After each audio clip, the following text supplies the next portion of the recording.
Wow 기분 좋아 걸쳐보는 너의 dirty clothes 넌 뭔가 다른 rock and roll swag. Halo, jadi pada kesempatan kali ini saya akan menjelaskan tentang investasi. Pada video kali ini saya akan menjelaskan tentang pengertian investasi, jenis-jenis investasi, metode penilaian investasi, dan kelebihan dan kekurangan dalam metode penilaian investasi.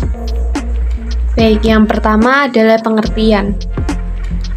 Investasi adalah salah satu faktor strategis dalam kegiatan perekonomian. Investasi juga biasa disebut dengan penanaman modal. Investasi adalah aktivitas penanaman uang atau modal, atau dalam hal ini aset berharga, untuk tujuan memperoleh keuntungan. Pihak atau orang yang melakukan investasi ini disebut dengan investor.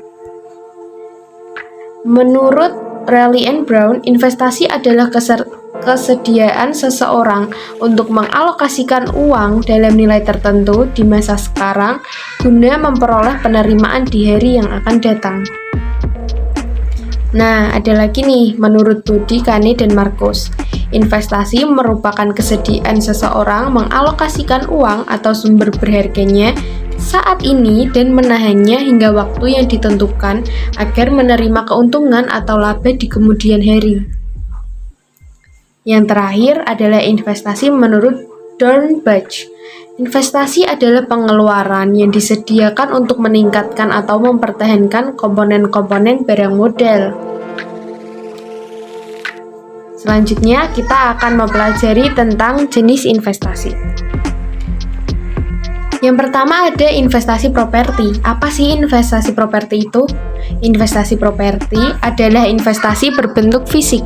Secara umum, investasi properti bisa sangat menguntungkan karena harganya akan terus meningkat pada setiap tahunnya. Contoh dari investasi properti ini adalah membeli tanah dan membeli rumah yang kemudian bisa dijual atau disewakan. Investasi yang kedua adalah investasi emas. Kita tahu sendiri, emas adalah barang yang sangat berharga. Emas adalah bentuk investasi termudah yang paling klasik. Investasi emas bisa berupa logam mulia, perhiasan, emas batangan, dan voucher emas atau emas digital. Selanjutnya ada investasi reksadana dan deposito. Investasi reksadana sendiri diartikan sebagai wadah yang digunakan untuk menghimpun dana bersama para pemodal untuk diinvestasikan dalam portofolio manajer investasi. Sedangkan investasi deposito digunakan jika uang yang ada ingin disimpan dalam jangka waktu cukup panjang. Jangka waktu deposito antara 3-12 bulan. Jenis deposito yang biasa dipilih generasi milenial adalah deposito berjangka, sertifikat deposito, dan deposito on call. Selanjutnya, ada juga nih investasi saham. Saham adalah tanda kepemilikan dalam suatu perusahaan. Semakin tinggi resiko suatu saham, maka semakin tinggi pula keuntungan yang akan didapatkan, sehingga diperlukan kemampuan analisa ketepatan untuk penempatan modal untuk investasi. Lalu yang terakhir nih, ada investasi cryptocurrency. Saat ini, kripto atau mata uang kripto semakin dikenal masyarakat untuk dijadikan jenis investasi. Cryptocurrency tidak memiliki nilai wajar yang jelas. Cara termudah untuk melakukannya adalah membeli koin. Koin terbaik adalah koin yang digunakan oleh banyak orang saat ini dan memiliki potensi yang lebih masif di masa depan. Nah, kita sampai ke materi selanjutnya, yaitu metode penilaian investasi. Yang pertama ada metode payback period. Payback period adalah suatu metode dalam penentuan jangka waktu yang dibutuhkan dalam menutupi initial investment dari suatu proyek dengan menggunakan cash inflow yang dihasilkan dari proyek tersebut.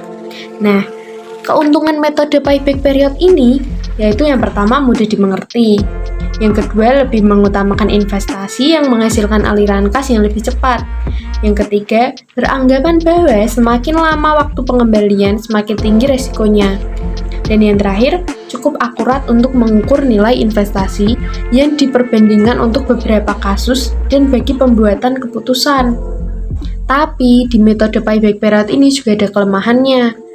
Kelemahan metode payback period ini adalah mengabaikan nilai waktu daripada uang atau time value of money. Dan yang kedua, mengabaikan penerimaan investasi atau proses setelah payback period tercapai. Kita sampai ke metode yang kedua, yaitu Net Present Value atau NPV.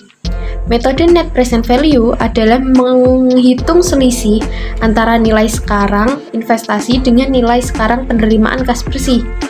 Dalam hal ini, operasional maupun terminal cash flow di masa yang akan datang. Keuntungan dari metode Net Present Value ini, yang pertama, memperhatikan nilai waktu daripada uang atau time value of money tadi. Jadi, ini sangat berbeda dengan metode yang sebelumnya. Yang kedua, mengutamakan aliran kas yang lebih awal. Dan yang terakhir, tidak mengabaikan aliran kas selama periode proyek atau investasi. Lalu, NPV ini juga ada kelemahannya. Kelemahan dari metode Net Present Value adalah memerlukan perhitungan cost of capital sebagai discount rate.